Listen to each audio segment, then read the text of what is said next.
CCLAM, c'est le Centre congolais de lutte anti-mine, qui est le point central dans la coordination de toutes les activités relatives à la lutte anti-mine, aux restes explosifs des guerres, ainsi qu'aux armes à sous-munitions en République démocratique du Congo. Il a été créé par la loi numéro 11/007 du 9 juillet 2011, portant mise en œuvre de la Convention sur les mines antipersonnelles, appelée Convention d'Ottawa. Les instruments juridiques de la lutte anti-mine dans le monde sont entre autres la Convention sur les mines antipersonnelles, la Convention sur certaines armes classiques, particulièrement dans les protocoles 2 et 5,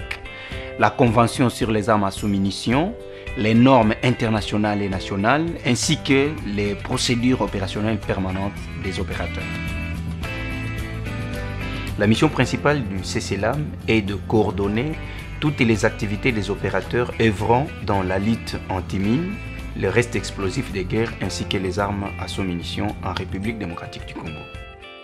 Le Centre congolais de lutte anti-mine est le secrétariat permanent de la Commission nationale de lutte anti-mine. Cette commission est constituée de 4 représentants du Parlement, dont 2 députés et 2 sénateurs,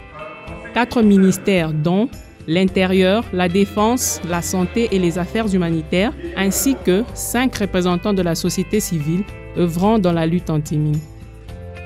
Conformément à la loi, le CCLAM est chapeauté par le Bureau de coordination nationale constitué d'un coordonnateur adjoint et ainsi que d'un rapporteur général.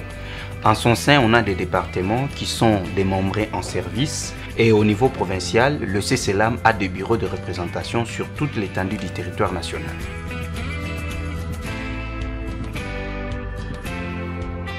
Les activités du CCLAM consistent entre autres en la définition des critères de priorité des activités de la lutte anti-mine, l'accréditation des opérateurs étatiques et non étatiques, la gestion et la diffusion des informations des luttes anti-mine en RDC, la gestion de qualité des activités de la lutte anti-mine et le plaidoyer auprès des partenaires dans la lutte anti-mine.